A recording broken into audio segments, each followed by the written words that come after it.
어저께 온라인 중보기도 때 질문을 받았었는데요.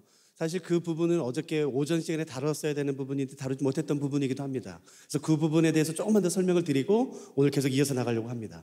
어저께 우리가 살펴본 것은 레위기 1장부터 7장에 나와 있는 5가지 제사예요. 번제, 소제, 화목제, 속제제, 속건제. 이 5가지는 이 5가지 제사의 분류는 제사를 드리는 목적, 기능, 역할에 따른 분류예요. 이 제사를 도대체 왜 드려야 되는 것인가? 이 제사의 유익은 무엇인가가 그에 따라 다른 분류가 이 5가지죠. 번제, 소제, 화목제, 속제제, 속건제. 어제도 말씀을 드렸지만 죄를 범하면 4가지가 발생해요. 죄 자체, 죄로 말미암아 하나님의 관계가 단절되어지고 하나님의 진노가 발생하고 그 다음에 어떤 손해가 발생하죠. 한번 기억해 보세요. 죄 자체를 해결하기 위해 드려야 되는 제사는 뭐죠? 속죄제. 관계가 깨어졌어요. 그 관계 회복을 위해서 드려야 되는 것은 화목제. 하나님의 진노에 대해서는 번제, 어떤 손해에 대해서는 속건제, 그리고 감사에 대해서는 소제와 화목제. 화목제에 또 감사제가 있다고 말씀을 드렸죠. 근데 어저께 말씀드리지 않은 것 중에 하나는 뭐냐면은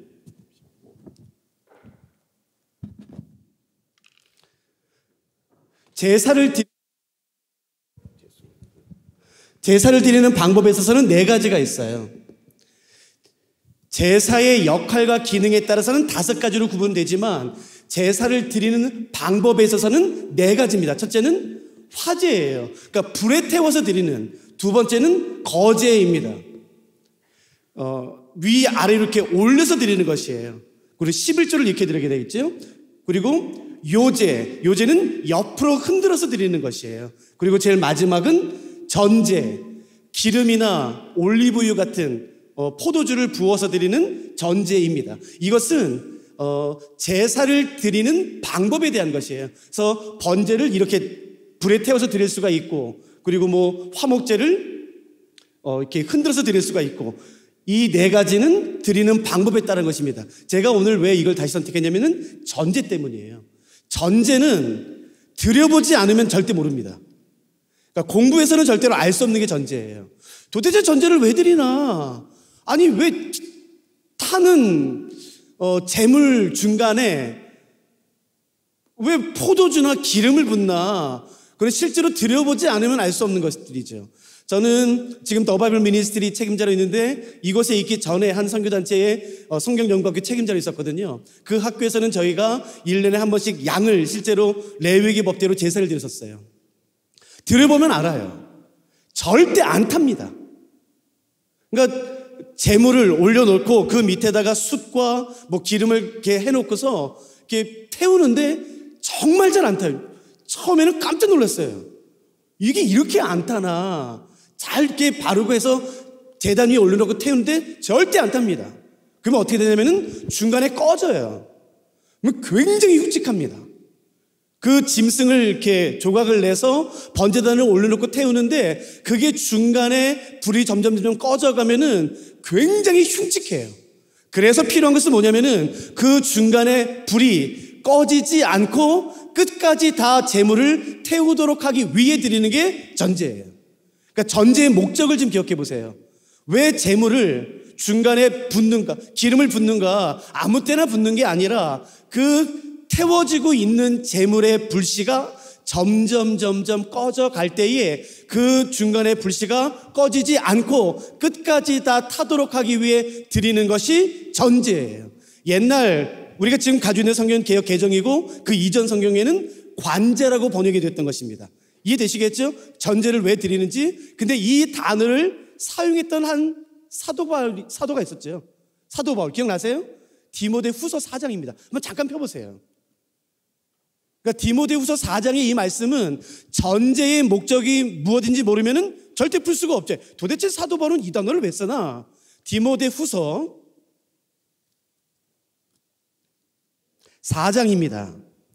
디모데후서 4장 펴시고 잠깐만 보시겠습니까? 디모데후서 4장은 디모데후서는 어떤 말씀이냐면은 사도 바울이 모두 13서신을 기록하는데 1차 때 1권, 2차 때 2권, 3차 때 3권, 그 다음에 로마로 압송되어서 감옥에서 4권, 그리고 다시 풀려나서 4차 전쟁을 하면서 마지막 3권을 기록해서 모두 13서신을 기록하는 가운데 제일 마지막에 기록한 성경이 디모데후서예요. 다시 말해서 네로 박해 때 사도 바울이 잡혀서 지하 감옥 같은 던전에서 죽기 바로 직전에, 그리고 네로 박해로 말미암아 이제 복음의 불씨가 점점 사그러지는 것처럼 보이는 바로 그때 성령의 역사가 더 활활 타오르기는커녕 이제 네로 박해로 말미암아 수많은 신실한 하나님의 백성들이 순교당하고 처참하게 믿음이 꺾이는 그런 상황에서 기록한 성경이 바로 디모데후서예요. 다시 정리하면 디모데후서를 사도 바울이 기록했을 때는 누가 봐도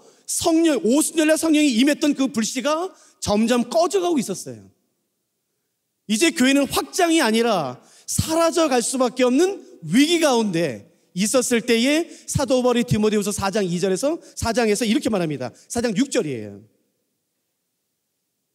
전제와 같이 내가 벌써 부어지고 나의 떠날 시각이 가까웠도다. 사도 바울은 직감으로 알았어요. 이제 내가 얼마 남지 않았다. 그래서 사도 바울이 말해요. 나의 모든 삶이 이 순교가 하나님 앞에 전제처럼 부어지길 바란다는 것이에요. 왜일까요? 그러면 사도 바울의 목적은 뭘까요? 죽음을 한탄하는 건가요? 억울해하는 건가요? 섭섭해. 왜 하나님 나 안 도와줘? 내가 이렇게까지 복음 증거했는데 왜 나를 이렇게 내버려 두는 거야? 하나님 진짜 섭섭해. 라는 그 하소연인가요? 그러지 않아요. 하나님, 내 마지막 피 한 방울까지 하나님의 복음의 불이 다시 타오르는데 사용해 주시옵소서 라는 기도인 것이에요. 그게 바로 전제로 나의 삶이 부어졌다는 것이에요. 그러니까 사도 바울이 그 복음이 다시 불타는 것을 얼마나 간절히 원했는지 알 수 있는 대목이죠. 그러니까 디모데후서의 4장 말씀, 사실은 전제라는 것은 한 번 더 나오죠. 그러니까 전제의 의미를 알기 위해서는 이 레위기를 알 필요가 있습니다. 이것과 관련해서 우리가 좀 더 살펴보기 원하는 것은 뭐냐면은, 어저께도 잠깐 말씀을 드렸지만 레위기 1장부터 7장에는 5가지의 제사가 2번 나온다고 말씀을 드렸어요. 1장 1절부터 6장 7절, 6장 8절부터 7장 끝장까지 5가지 제사, 번제, 소제, 화목제, 속죄제, 속건제가 2번 반복이 되는데, 이 앞에 부분은 하나님께서 모세를 통해서 이스라엘 백성들에게 명령하신 것이고, 이 뒷부분은 하나님께서 모세를 통해서 제사장들에게 말씀하신 것이라고 말씀을 드렸죠. 기억하시겠죠? 그러니까 이 2가지는 구분하셔야 돼요. 앞에는 이스라엘 백성들이 어떻게 하나님께 나아가고 어떻게 제사를 드릴 것인가, 2번째는 제사장이 어떻게 하나님께 나아가고 어떻게 하나님께 제사를 드릴 것인가. 그런데 오늘 살펴보실 것은 여기에요. 하나님께서 제사장에게 말씀하실 때에 백성에게는 전혀 언급하지 않으셨던 완전히 새로운 것을 말씀하세요. 그리고서는 하나님께서 제사장들에게 말씀하실 때에 가장 먼저 말씀하시는 것, 가장 먼저 부탁하시는 것, 가장 먼저 당부하고 권면하시는 것이 있어요. 그걸 오늘 저희가 살펴보려고 합니다. 그러면 이거는 오직 제사장들, 오늘 교역자들에게만 해당되는 것은 아닌가? 그러진 않습니다. 베드로 전서 2장에 있는 말씀처럼 우리 모든 사람이 왕같은 제사장으로 부름받았기 때문에 이 말씀은 단지 교역자에게만 해당되는 것이 아니라 오늘 우리 모두에게 해당되는 것을 알 수가 있겠죠. 레위기 6장 말씀입니다. 잠깐 펴시겠어요? 레위기 6장 8절부터는 하나님께서 모세를 통해서 제사장들에게 하시는 말씀인데 가장 먼저 말씀하시는 것이에요. 근데 이것은 앞에 6장 7절까지 단 한 번도 언급되지 않았던 말씀입니다. 그게 뭔지 한번 잠깐 보시죠. 그리고 이것은 가능하면 밑줄을 그어놓으시면 참 좋죠. 3번이나 반복이 됩니다. 제가 읽겠습니다. 6장 9절. 아론의 자손에게 여긴 아직 줄치지 마세요. 아론과 그의 자손에게 명령하여 이르라. 번제의 규례는 이러하니라. 번제물은 아침까지 제단 위에 있는 석쇠 위에 두고, 그 다음에 밑줄 그어보시겠어요? 제단의 불이 그 위에 꺼지지 않게 할 것이요. 12절. 제단 위의 불은 항상 피워 꺼지지 않게 할지니. 13절. 불은 끊임이 없이 제단 위에 피워 꺼지지 않게 할지니라. 이 명령은 앞에 한 번도 나오지 않아요. 하나님께서 제사장에게 주시는 명령 가운데 가장 첫 번째는 뭐냐면은 제단 위에 불이 꺼지지 않게 하라는 것이에요. 우리가 정말 많이 들었던 말씀이 바로 여기 나와요. 제단 위에 불이 절대로 꺼지지 않게 해라. 제단 위에 불이 절대로 꺼지지 않게 하라. 이게 왜일까요? 왜 이게 중요할까요? 그 이유는 9장에 나와요. 9장 잠깐 보시겠습니까? 레위기 9장이 의미하는 것은 뭐냐면은 레위기 1장부터 7장이 언급된 그 5가지 제사가 이 땅에 사람에게 처음으로 주어진 다음에 8장에서는 제사장 위임식이 벌어져요. 그래서 아론과 그의 아들들이 제사장으로 임명받습니다. 제사장으로 임명받은 대제사장으로 임명받은 아론과 그의 아들들 제사장들이 이 땅에서 처음으로 제사를 드리는 장면이 9장이에요. 잘 들어보세요. 9장, 레위기 9장이 왜 중요한가? 신학적으로 역사적으로 이 땅에서 처음으로 드리는 제사예요. 에이 목사님, 아브람도 제사를 드렸고 야곱도 제사를 드렸는데 무슨 말인가요? 예, 맞아요. 아브람도 제사를 드렸고 야곱도 제사를 드렸지만 그것은 자기 마음대로 드린 것이에요. 하나님께서 명령하신 방법대로 절차대로 드린 첫 번째 제사가 9장입니다. 레위기 9장. 그러니까 굉장히 중요한 것이에요. 이 땅에서 하나님께서 말씀해 주신 방법과 절차 그대로 드리는 첫 번째 제사, 그게 바로 9장이죠. 근데 그 제사를 드릴 때에 아주 특별한 일이 벌어지죠. 그것은 9장 22절부터 제가 읽어드릴 테니까 보세요. 아론이 백성을 향하여 손을 들어 축복함으로 속죄제와 번제와 화목제를 마치고 내려오니라. 모세와 아론이 회막에 들어갔다가 나와서 백성에게 축복하며 여호와의 영광이 온 백성에게 나타나며 그 다음 말씀이에요. 불이 여호와 앞에서 나와 제단 위에 번제물과 기름을 사른지라. 온 백성이 이를 보고 소리 지르며 엎드렸더라. 첫 번째 제사를 드릴 때에 하나님께서 번제, 소제, 화목제, 속죄제, 속건제는 이렇게 드려야 돼 라고 말씀해 주시고 그 방법대로 이 땅에서 처음으로 드리는 제사에 사용된 불은 사람이 인위적으로 만든 게 아니라 하나님이 직접 주셨던 불이에요. 사람이 인위적으로 만들었던 불이 아니라 하나님께서 직접 불을 주셨어요. 그 불을 꺼뜨리지 말라는 것이에요. 그러면 어떻게 해야 되나? 구약 성경은 여기서 멈추는데 랍비들, 유대인들은 이 레위기와 출애굽기를 주석서를 만들었어요. 미드라시와 미시나라는. 이 불을 어떻게 간직하는 것인가? 잘 들어보세요.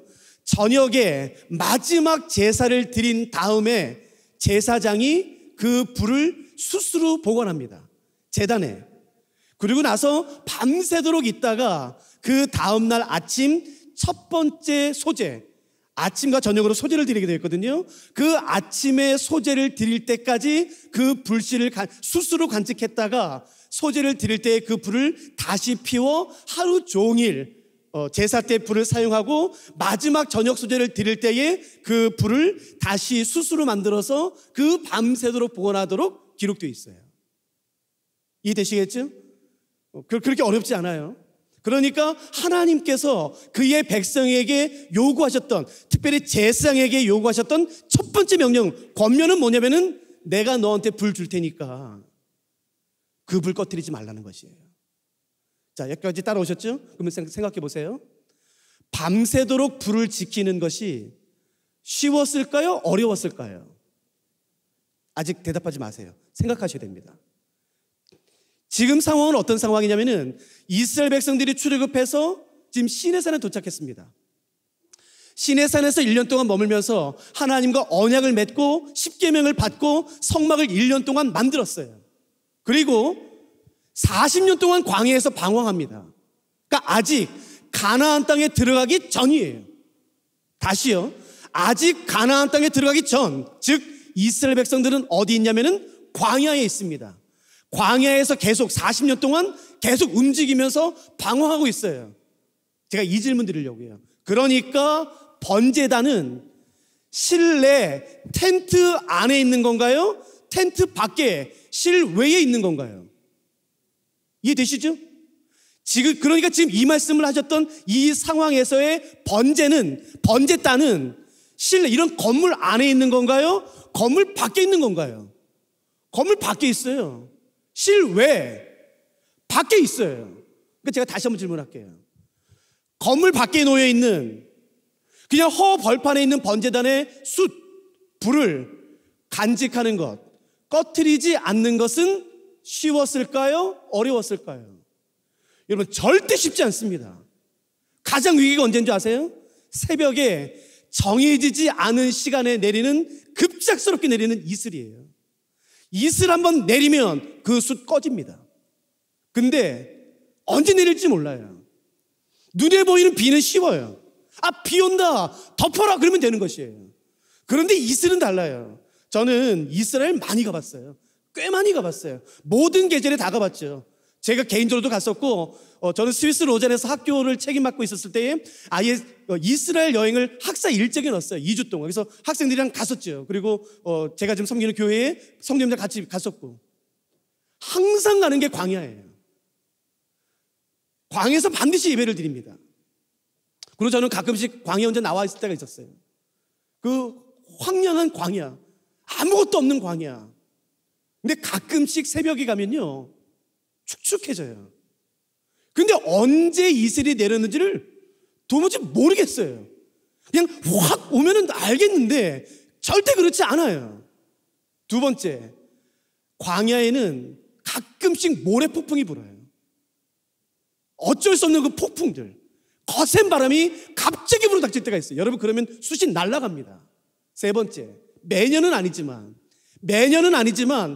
가끔씩 몇 년에 한 번씩 갑작스럽게 광야에는 폭우가 내려요. 감당할 수 없는 폭우. 그래서 여러분, 혹시 신문 기사에 보신 적 있어요? 갑자기 사막에 꽃이 펴요. 그러나 그것은 절대 매년은 일어나지 않습니다. 5, 6년, 7, 8년 중에 한 번이에요. 여러분, 40년 동안 광야에서 방황합니다. 그 기간 동안에 이런 폭우들이 없었겠습니까? 여러분, 반드시 있어요. 아침에 내리는 이슬, 모래폭풍들. 하나님이 제사장들에게 말씀하시는 것은 뭐냐면은, 내가 너 불 줄 테니까 그 불 꺼뜨리지 마, 라는 것이에요. 쉬웠을까요? 여러분, 절대 쉽지 않습니다. 저는 그래서 이걸 실제로 제 학생에게 한번 시켜봤어요. 저희는 학교를 인도했을 때, 과거에 학교를 인도했을 때에 실제로 대제사장 입는 에봇을 실제로 만들었고, 번제단을 실제로 만들었고, 언약궤를 만들었어요. 그래서 한번 저희가 이 모든 것들을 한번 모형으로 다 해봤거든요. 그리고 나서는 제가 한 학생에게 자원을 받았어요. 레위기에 이런 명령이 있다. 그러니까 한번 이 명령대로 한번 이게 어떤 기분이 드는지 한번 테스트해 볼 사람이 있냐? 제가 자원을 받았어요. 그러고 나서 실제로 숯을 만들어서 너 내일 아침까지 이 숯을 절대로 꺼뜨리지 말아라. 그래서 밖에다가 숯을 놔뒀어요.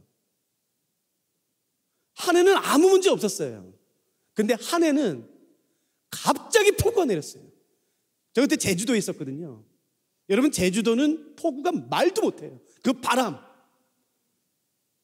갑자기 내리는데 이걸 손 쓸 수가 없어요. 갑자기 물이 불어나는데. 그래서 밤에 갑자기 제가 비가 오는 걸 생각하고 아이고, 얘 고생했겠다. 오늘이 올해는 그냥 끝났네. 그래서 아침 일찍에 학교를 등교하는데 웬걸요, 걔가 밖에 있더라고요. 너 뭐하냐? 걔가요, 자기 옷을 가지고 와서, 방솥을 가지고 와서 밤새도록 숯을 자기 온몸으로 감싸고 있었어요. 제가 움직이지 못하겠더라고요, 걔를. 제가 그 장면을 아직도 기억해요. 그 폭우가, 여러분 제주도 아시잖아요. 바람 한번 불면은 우산 필요 없어요. 우산이 날아가도 그 우산을 다시 잡을 정신을 못 차린 채로 제가 그 장면을 계속 보고 있었어요. 어떻게 저럴 수 있지? 그 폭우에 자기가 가지고 있는 방솥을 가지고 와서 밤새도록 그 불을 끌어안고 있었어요. 제가 그래서 얼른 달려가서 말했죠. 한번 보자. 여러분, 숯이 있더라고요. 제가 여러분에게 질문해 볼게요. 하나님이 분명히 여러분에게 불을 주셨을 겁니다. 그 성령의 불을. 매년은 아니에요. 절대 매년은 아니에요. 40년 광야 생활하면서 어쩌면 일평생 딱 한 번쯤 몰라요. 그 폭우는 마치 오늘날 코로나처럼이에요. 코로나 기억하세요. 매년 오지 않아요. 어쩌면 일평생 딱 한 번인지 몰라요. 불 간직하고 계십니까? 여러분, 우리에게 주어진 그 하나님께서 맡겨주신 그 불, 어떻게 하면 꺼뜨리려고 하는지 그 악한 영들, 그 상황들, 말들 얼마나 많은지 몰라요. 절대 핑계대지 마십시오. 지키세요. 그리고 코로나는 절대 영원하지 않아요. 반드시 전쟁은 끊어지겠죠. 마스크를 벗고 우리가 마음껏 예배드릴 때가 있겠죠. 그때 나에게 줬던 불, 꺼트리지 않은 불을 하나씩 꺼내놓는 거죠. 나 간직했어. 그래서 그 불을 모아 함께 다시 한번 그 제단에서 기가 막힌 제사를 드리는 것이에요. 그러기 위해서는 절대로 불을 꺼트리면 안 되는 것이에요. 나 은혜 받았지. 근데 돌아갈 때요, 내가 받은 불을 꺼트리기에 충분한, 폭우보다도 더 강력한 그 어떤 말들이 있어요. 그 은혜를 다 한 번에 쏟아붓기에 합당한. 여러분 그때 기억하세요. 그때 분노 쏟아내시면 안 됩니다. 절대로 안 돼요. 그 불을 간직하세요. 됐다 내가. 아니요, 그러지 마세요. 하나님께서 우리에게 주신 이 불을 간직하세요. 꺼뜨리지 마세요. 온몸으로 감싸십시오. 처절하게 싸우셔야 돼요. 하나님, 내가 무슨 수를 써서라도 이 불을 꺼뜨리지 않겠습니다. 이 불을 간직하겠습니다. 그래서 마침내 하나님, 코로나가 다 잠잠해지고 우리가 마음껏 다시 예배드릴 수 있게 되었을 때에 하나님, 이 제단에서 다시 전처럼, 아니 전보다 더 뜨거운, 더 강력한 성령의 불이 타오를 때에 내가 간직했던 이 불을 사용해 주십시오. 불씨로. 여러분 그때 그걸 내놓으세요.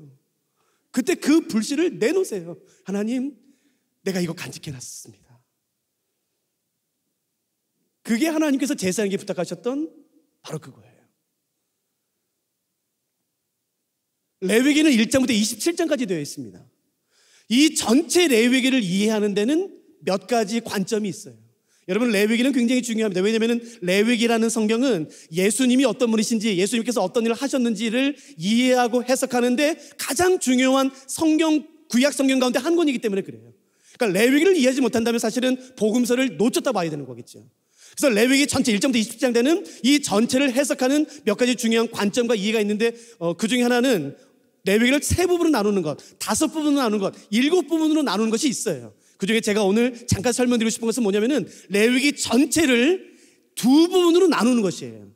두 부분으로 나눈다는 것은 뭐냐면은 레위기는 1장부터 27장까지 되어 있는데 1장부터 10장, 11장부터 27장까지 이렇게 두 부분으로 나누는 것이에요.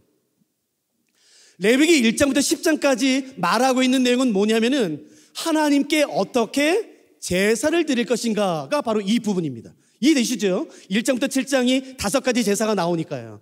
11장부터 27장은 어떻게 살 것인가가 언급되어 있습니다. 꼭 한번 기억해 보세요. 레위기는 1장부터 27장까지 되어 있는데 이 레위기 전체는 크게 두 부분으로 나눌 수가 있습니다. 첫 번째는 1장부터 10장. 내용은요, 어떻게 제사를 드릴 것인가.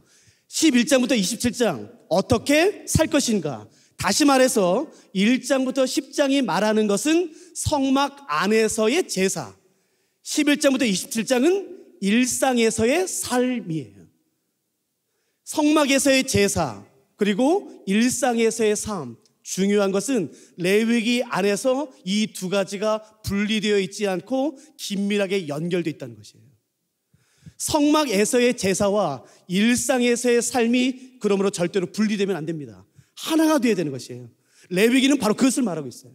하나님은 하나님께 제사 드리는 것, 예배 드리는 것을 굉장히 중요하게 여기고 관심 있게 바라보세요. 그러나 그만큼 하나님께서 중요하게 여기시고 집중해서 바라보신 것은 뭐냐면은 일상에서의 나의 삶이에요. 그러므로 레위기 전체가 말하고 강조하는 것 중에 하나는 뭐냐면은 성막 안에서의 제사, 즉 교회 안에서의 나의 예배와 일상에서의 나의 삶이 분리가 되면 안 되고 반드시 연결되어지고 긴밀하게 하나가 되어야 된다라고 성경이 말하는 것이에요. 내가 이 땅에서의 일상에서의 바른 삶을 살기 위해 필요한 것은 바른 예배입니다. 바른 예배가 바른 삶을 인도하게 돼 있어요. 바르지 못한 예배, 온전하지 못한 예배, 거짓 예배는 그 삶을 파멸시키게 돼 있어요. 여러분 일상에서 온전한 삶을 살고 싶으세요? 내 가족과 내 직장에서 학교에서 내가 다른 사람들과 온전한 관계를 갖길 원하세요? 그러면 가장 먼저 집중해야 되는 것은 하나님과의 바른 관계인 것이에요. 하나님께 바른 예배를 드리는 것, 바른 신학 안에서, 바른 지식 안에서, 바른 방법으로 하나님께 나아가고 하나님께 예배 드리는 이 성막 안에서의 제사가 반드시 일상에서의 바른 삶을 이끌게 돼 있어요. 이 두 가지가 절대로 분리되면 안 됩니다. 그리고 바른 예배를 드렸다면 그 바른 예배는 반드시 나의 일상, 가정, 직장, 학교, 이 사회에서의 삶으로 반드시 드러나야 된다라고 말하는 게 레위기예요. 절대로 분리되면 안 됩니다. 아니 말씀만 잘하면 됐지, 사역만 잘하면 됐지, 절대로 그렇지 않습니다. 여러분 말 잘하는 목사 좋아하지 마세요. 유명한 목사 좋아하지 마세요. 아이 말만 잘하면 됐지, 설교만 잘하면 됐지, 절대 그렇지 않아요. 그의 가정이 무너져 있다면, 삶이 무너져 있다면 사역을 멈춰야 되는 것이에요. 왜냐하면 이 두 가지가 모두 중요하기 때문에 그렇습니다. 바른 예배는 바른 삶을 이끌고, 바른 삶은 언제나 바른 예배에 기반하게 되어 있어요. 11장부터 27장이 굉장히 중요합니다. 이 부분은 한마디로 말하면 이런 것이죠. 하나님께서 꿈꾸시는 하나님 나라의 모습이에요. 하나님이 꿈꾸시는 하나님 나라의 모습. 하나님이 꿈꾸시는 하나님 나라의 모습은 뭔가? 그게 오늘 우리가 읽은 본문에 나와 있죠. 하나님께서는 11장부터 27장에 이렇게 자주 말씀하세요. 이제 내가 너희를 인도하여 들어가게 할 그 가나안 땅에서는 너희가 이전에 나왔던 애굽처럼 하지 마. 내가 너에게 이제 새로운 땅으로 인도할 거야. 약속의 땅으로 인도할 거야.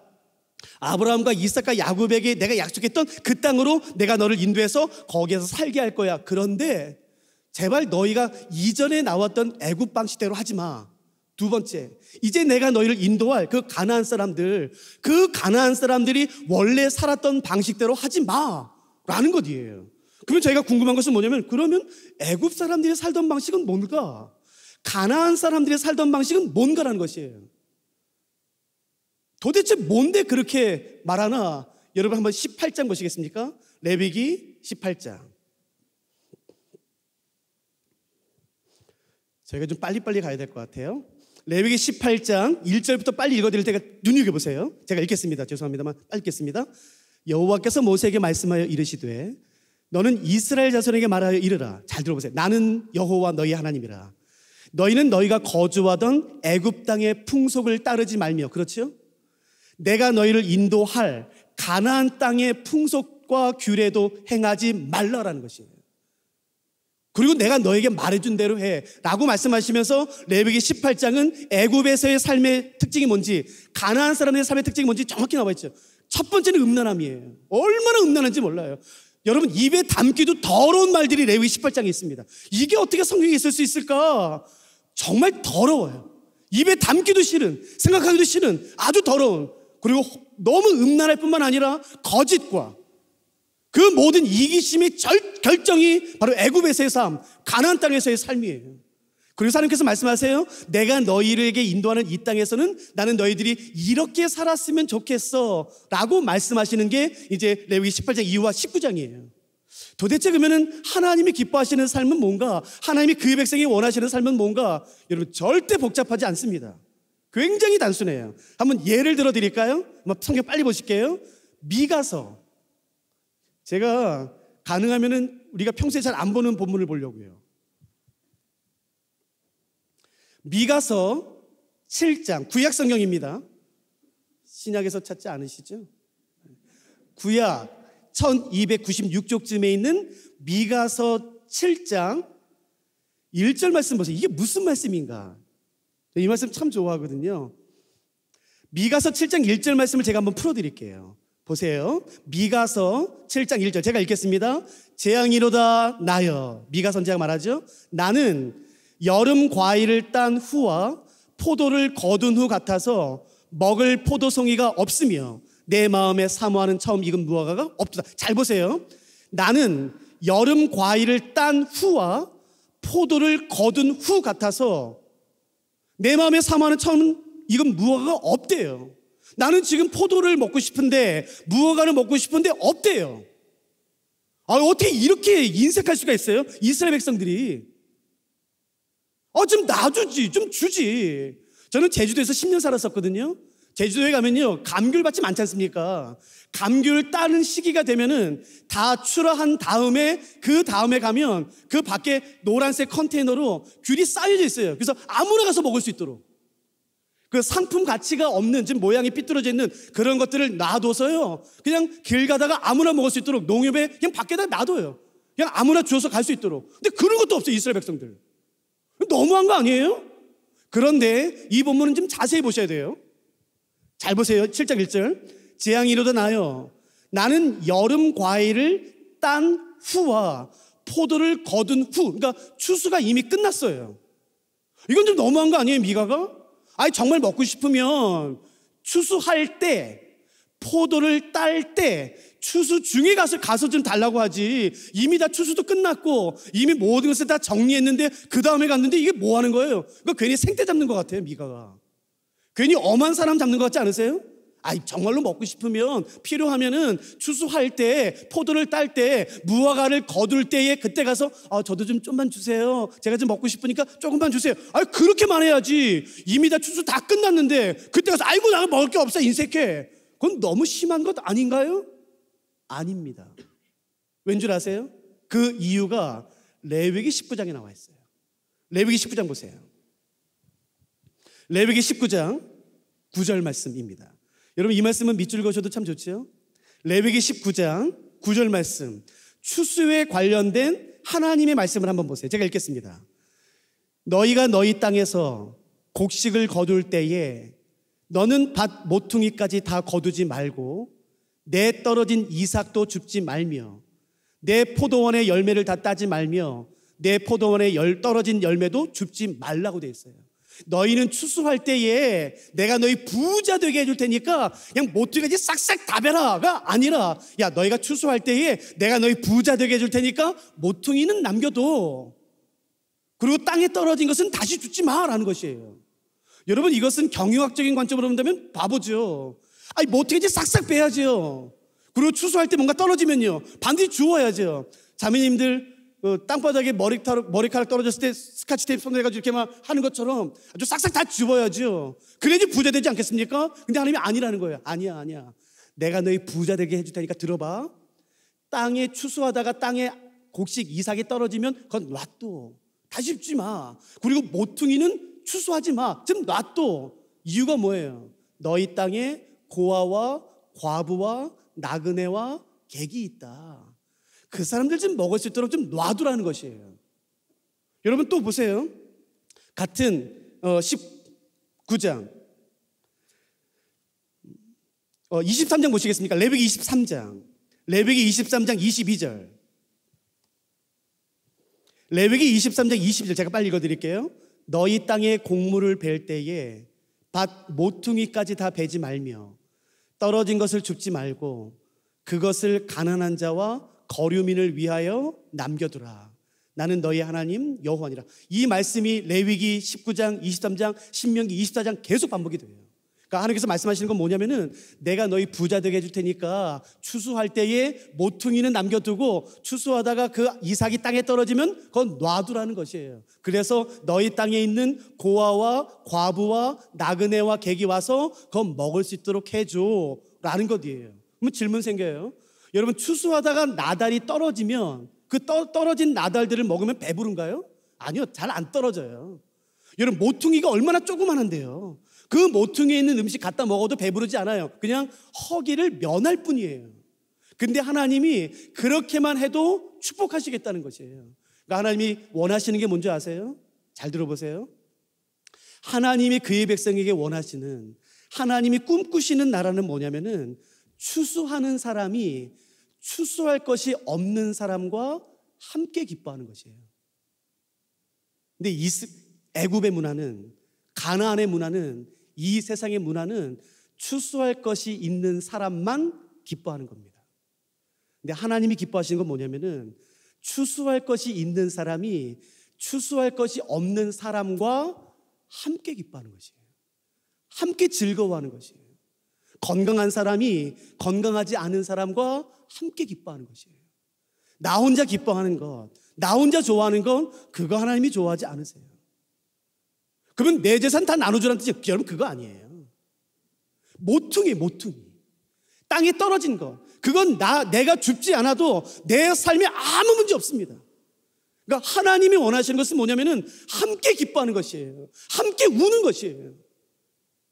내 옆에 사람이 어떻게 되든지 간에 나만 돈 많이 벌면 되고 나만 높은 자리에 올라가면 되고 내가 여기 올라갈 때에 저 사람이 울든 말든 짓밟아서 자존심 상하든 그거 상관하지 않고 나만 좋게 되는 것 하면 그런 거 좋아하지 않으세요. 하나님이 원하시는 것은 뭐냐면은 하나님은 추수하는 사람이 추수할 것이 없는 사람과 함께 기뻐하는 것을 너무 원하세요. 누가 오늘 이런 삶을 살기로 다시 한번 결정하시겠습니까? 누가 지금 내 주변에 있는 삶을 돌아보시겠습니까? 여러분 요즘에 굶는 사람이 있을 것 같으세요? 없을 것 같으세요? 있습니다. 여러분 청년들한테 한번 물어보세요. 누구한테 한번 물어보세요. 너 왜 밥도 못 먹은 사람이 이렇게 힘없어? 밥도 못 먹었어? 예, 그런 사람이 있습니다. 여러분 그때 이렇게 말하지 마세요. 알았어, 내가 기도할게. 피스. 그냥 기도만 하지 마세요. 내 주머니에 1,000원, 2,000원 있으면 가서 빵 하나 아니면 우유 하나를 사주세요. 하나님이 그런 거 좋아하세요.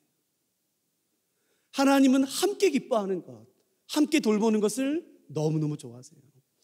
저는 영국에서 공부하고 영국에서 감사하게 가르칠 수 있는 기회를 줘서 영국에서 가르치는 일을 하다가 왔어요. 그때 제 삶에는 결정을 해야 됐었어요. 한국에서 학교에서 가르치는 수 있는 기회가 두 곳에서 제한되어졌고 제가 제출한 것도 아닌데 먼저 저한테 제안해 줬었어요. 학교에서 가르칠 수 있도록. 그리고 제가 공부했던 곳은 자비량 선교단체였기 때문에 월급을 주진 않아요. 그래서 내가 어디서 가르치는 할까 생각하다가 제가 영국에 남기로 결정을 했죠. 정말 아무것도 없었어요. 자비량이기 때문에. 제가 그때 한 달 후원금이 70만 원이었는데 그때 저희가 먹는 것, 입는 것을 제 가르치는 베이스 학교에 다 내야 됐기 때문에 55만 원을 내서 제가 한 달 생활비가 10만 원, 15만 원 그 정도 있었어요. 그걸로 살기가 너무 어렵죠. 그리고 제 아내는 지금 첫째 아이를 임신한 상태였고. 근데 제가 영국에 있었을 때 영국 런던에 있는 한 교회에서 연락이 왔어요. 목사님, 저희 교회 굉장히 큰 교회였는데 갑자기 교회에서 분란이 일어나서 싸움이 일어나고 다툼이 나서 교회가 완전히 깨졌어요. 그래서 한 20명, 30명밖에 남지 않았던 것 같아요. 목사님 혹시 우리 교회 와서 목사님이 구해질 때까지 좀 설교로 섬겨줄 수 있습니까? 근데 단 저희가 재정은 못 드립니다. 근데 제가 있는 곳에서 런던까지 기차비로 왕복만 해도 한 달에 50만 원이 넘어요. 런던이 기차비가 굉장히 비싸거든요. 교통비가 상상을 초월해요. 그래서 이거 죄송합니다. 제가 지금 재정 상황이 이래서 제가 가기는 어려울 것 같습니다. 그래서 끊었어요. 근데 다시 전화가 왔어요. 목사님, 누가 그러는데 목사님한테 전화하면 목사님이 들어준답니다. 그런 건 또 왜? 알겠어요. 그러면 제가 제 아내랑 한번 기도해 보죠. 근데 또 하나님 그런 기도를 왜 이렇게 더 빨리 응답하세요? 그래서 아내랑 기도하는데 가야겠다는 마음이 드는데 이게 현실적으로 안 돼요. 그럼 우리가 먹을 게 없어요. 먹을 게. 그래서 이걸 어떻게 해야 되나? 그래서 제가 제 베이스 리더, 그때 이집트 사람이었거든요. 이집트 사람 진짜 똑똑해요. 부인이 영국 사람이었는데 메기드라는 사람이었거든요. 제가 그래서 상담했어요. 메기드, 내가 이런 상황이고 내 재산은 내 지금 예산은 이런 것인데 내가 베이스의 식사비와 내가 그걸 돈을 내면은 내가 15만 원 남는다. 근데 내가 기차비를 어떻게 했으냐? 근데 내가 이걸 거절을 어떻게 해야 될지 모르겠다 했더니 갑자기 대뜸 저한테 이렇게 하더라고요. 너 가라 지웅아, 가라. 그리고 베이스에 낸 돈은 잠깐 멈춰라. 왜냐하면요, 제가 있었던 곳에 베이스에는 어떤 전통이 있었냐면은 식사를 할 때 80명이 식사를 하면 항상 100명분을 만들어요. 100명분. 단 돈을 낸 사람은 식사 시간 6시부터 7시까지 와서 식당 안에서 식사를 할 수가 있고, 돈을 내지 못한 사람은 식사가 다 끝나고 청소가 다 끝난 다음에 레프트오버라고 그러거든요. 남겨진 음식.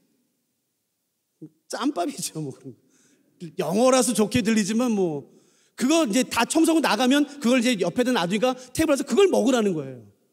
근데 저보고 그걸 먹으라는 거예요. 지웅아, 너 가고 식사 시간에 들어오지 말고 그 남겨진 음식 있잖아. 그 쓰레기 같은 거.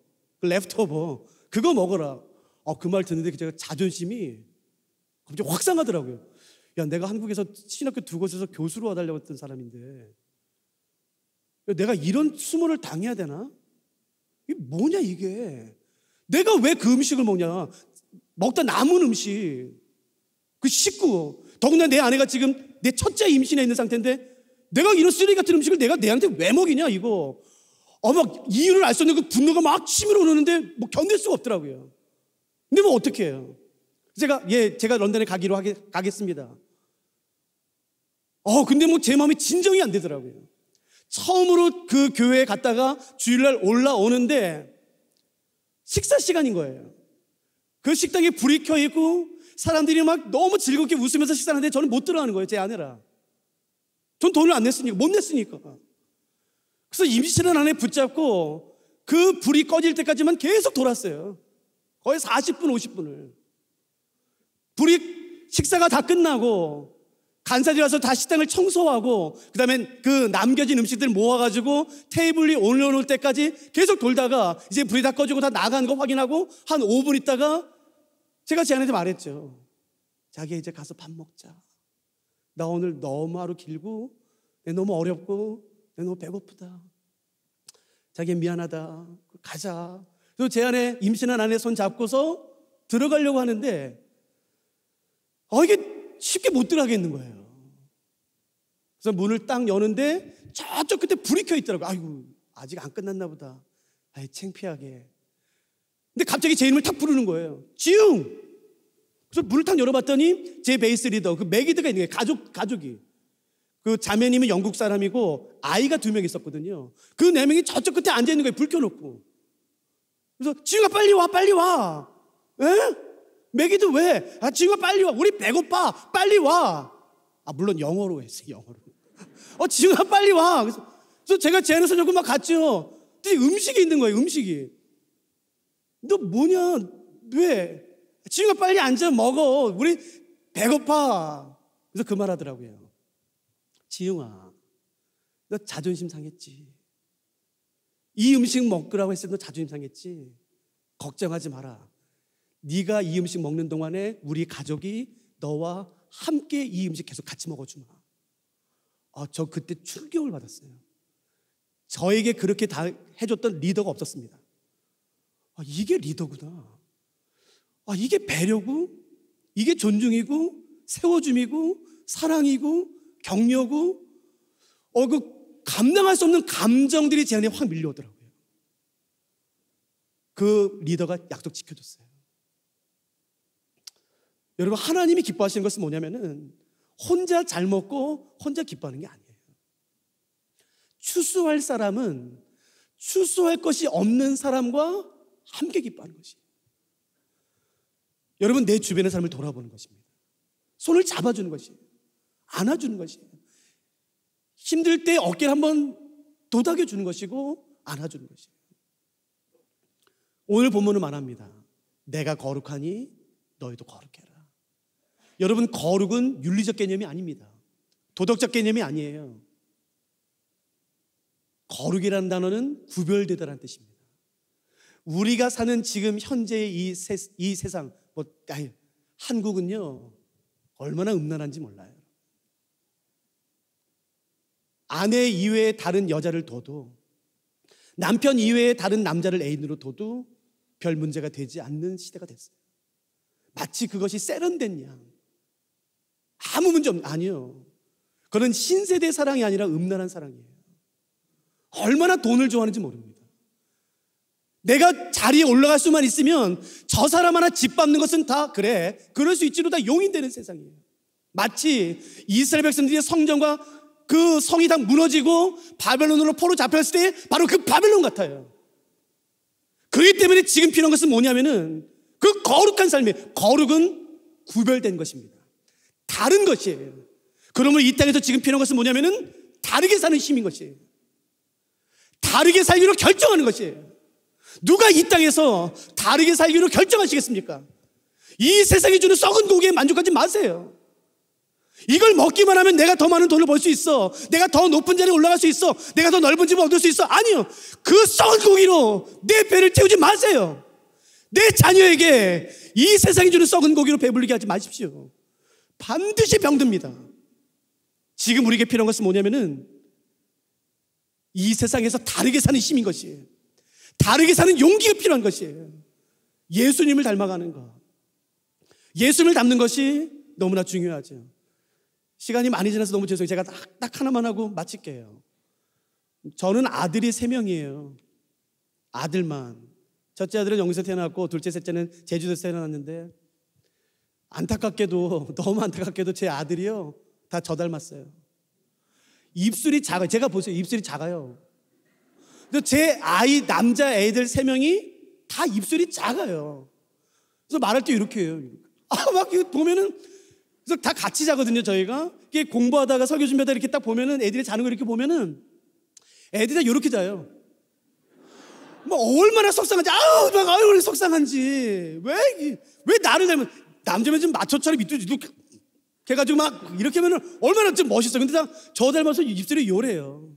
그러면 제가 이렇게 애들 자는 거 보면요 막 속상, 아우 그러다가 한번 피식 웃어요. 혹시 제가 왜 웃는지 아세요? 저 닮았어요. 그러니까 여러분 예수님도 그러지 않으시겠어요? 쟤는 꼭 나 닮았어. 저 말하는 것 봐. 저 행동하는 것 봐. 쟤는 꼭 나 닮았어. 그러면서 얼마나 기뻐하시겠어요? 여러분, 우리가 도대체 몇 억의 헌금을 하면 하나님에게 이 기쁨을 드릴 수 있겠습니까? 그렇지 않아요. 나에게서 하나님이 그분의 모습을 보시면 기뻐하세요. 쟤는 꼭 나 닮았어. 저 좀 말하는 것 봐. 쟤는 어떻게 저런 상황에서 저 사람을 용서해 줄 수 있어? 저 생각하는 것 봐. 쟤는 꼭 나 닮았어. 그럼 하나님이 얼마나 기뻐하시겠어요? 여러분, 오늘 우리의 기도 제목이 되길 원하는 것은 우리가 예수님을 닮아가는 것이에요. 하나님, 내 모든 일상에서의 삶과 교회에서의 예배의 삶이 분리되지 않게 하십시오. 하나가 되게 하십시오. 그리고 내 모든 삶이 예수님을 닮아가게 하시고 내 모든 삶이 예수님에게 기쁨이 되게 하여 주시옵소서. 라는 것이 오늘 우리의 기도 제목이 되면 너무 좋겠습니다.